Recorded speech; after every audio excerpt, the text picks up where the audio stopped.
This is breaking news from CBS 11.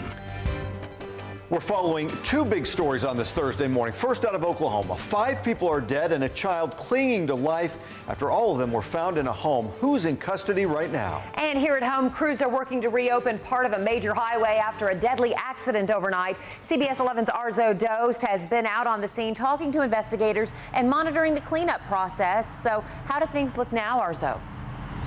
Good morning, Karen. Well, for the past hour, this wrecker has been out here trying to tow this 18-wheeler, and it's going to take some time. It looks like you can, in fact, see some of the damage to the back of the 18-wheeler, but it's nothing like the damage to the front of the SUV. Police say the driver slammed into the back of the tractor trailer, which was pulled over along the I-30 eastbound shoulder. The driver of the SUV died here at the scene. Police are looking into a few things like speeding and if alcohol may have been a factor. Investigators also trying to figure out why this 18-wheeler was stopped on the side of the highway. Now, the name of the SUV driver who died here has not been released yet. I can tell you that the 2 right lanes in the exit to Montgomery is blocked and will be until this big rig is removed. I want to go to our Chelsea Davis. She's been monitoring the traffic around here. And Chelsea, as traffic builds up, how do people get around all of this? Yes, Arzo, right now we're not seeing a big delay, which is good, but we are seeing a little bit of yellow pop up on the sensors now. I-30 on that eastbound side, right where you're getting close to Montgomery. Again, those 2 right lanes are closed. The exit also blocked. You're going to have at least 1 left lane to still work with. So right now we're not seeing that big delay, but it could add up just in a few minutes there. Your service road was probably going to be your best friend, or I've been adding this detour for you guys. If you like to take the surface streets around, it takes you a little bit south and then east of where you're looking at the trouble spot there, but it may help you. Hewlin Street down to Vickery, I guess I should say, turns into Rosedale, and then you'll be able to take it back up to Forest Park, and that'll get you back over to I-30. That's something to keep in mind. And then also on 30 in Dallas, we're still seeing flashing lights and the left lane blocked over by Lamar for a broken down vehicle. Let's check in with Scott now, though. All right, 6:02, and we have temperatures that are still pretty warm this morning. A little bit of cloud cover has worked its way into parts of North Texas, but I expect more sunshine this morning, and we're just going to heat up again. So our temperatures now after the 6 o'clock hour have cooled down a little bit to the low 80s in Flower Mound. South Lake is reading a bit cool at 75, but hey, we'll take it. 79 in Duncanville to about 80 in McKinney. So generally, I think our temperatures are right near the 80-degree mark, or maybe a couple degrees cooler than that. We're at 82 in Sherman with partly cloudy skies up there, but I expect mostly sunny skies to sunny skies through the day ahead. By 9, we're at 85 degrees. By about noon, 92 degrees. It's going to feel more like the triple digits. In the next couple of days, we get even warmer. Talk about the reason why coming up in just a few minutes. Russ, Karen.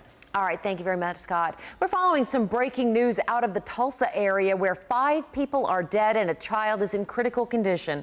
Police say 2 teenagers related to the victims are in custody. Our sister station in Tulsa reports all of the victims were stabbed. Their bodies were found in a Broken Arrow home shortly before midnight. Another child was found unharmed. We will continue to monitor the story and bring you updates as we get them. We're also following breaking news out of Southwest Fort Worth. 2 different shooting scenes about an hour apart at the same location. Fort Worth police say they responded to shots fired in the 3800 block of Sycamore School Road twice this morning. This is near McCart. The first scene happened at about 1:15 this morning, the second just after 2:30. In both cases, a repo company was involved. We don't believe anyone was hurt in either incident. New this morning, Dallas fire investigators are trying to figure out what sparked an apartment fire last night. Happened at the Seahorse Apartments on Bennett near Fitzhugh. Flames damaged 4 units. Everyone managed to get out safely, but 14 people have been displaced. Crews say that the fire appears to have been in an attic. And now former police chief could get out of jail today. Until recently, Kevin Coffey led the Maypearl Police Department, but this morning he faces felony charges. CBS 11's Elizabeth Dinh is live in Ellis County, where Coffey is scheduled to face a judge this morning. Liz. Karen, good morning. And Kevin Coffey is in one of the cells here at the Ellis County Jail in Waxahachie. And this is after Texas Rangers served him 4 warrants for his arrest. Later this morning, he's expected to go before a judge. Coffey, the former Maypearl police chief, is accused of exposing himself and sexually touching a 14-year-old girl. According to the affidavits, it started with video chats and it escalated to physical contact in Coffey's office. In at least one situation, he allegedly grabbed the teenager's hair, kissed her, and then touched her. Now, according to city officials, there is now a specific process to go through regarding his position, but we do have confirmation that he is no longer the police chief in May-Pearl. And coming up at 6:30, one young woman speaks out about her experience with the former chief, and you're going to hear from her in the next half hour. For now, live from the Ellis County Jail in Waxahachie, Elizabeth Din, CBS 11 News. All right, Elizabeth, thanks. It is now 6:05. Sandra Bland's body is back in Illinois this morning. Her funeral is scheduled for Saturday morning near Chicago. Bland's death in a Texas jail cell on July 13th remains under investigation. A coroner initially ruled it was a homicide. Bland's family says she wasn't suicidal. The jail records now reveal that she checked yes when asked if she ever attempted suicide. And there's still some questions this morning about dashcam video showing Sandra Bland's arrest. DPS released video on Tuesday that quickly came under fire after it appeared that it may have been edited. The department says that those glitches are a result of uploading the video. The agency uploaded the video again yesterday, but according to the Texas Tribune, the new video is 3 minutes shorter. DPS has not responded to the Tribune about the video's length. Count on CBS 11 for any updates on the story. You can find the very latest information anytime on our website or social media feeds. It's 6:06. Donald Trump will be touching down in Laredo in a few hours. The presidential candidate plans to travel to the border. He also plans to meet with Border Patrol, DEA, and ATF agents.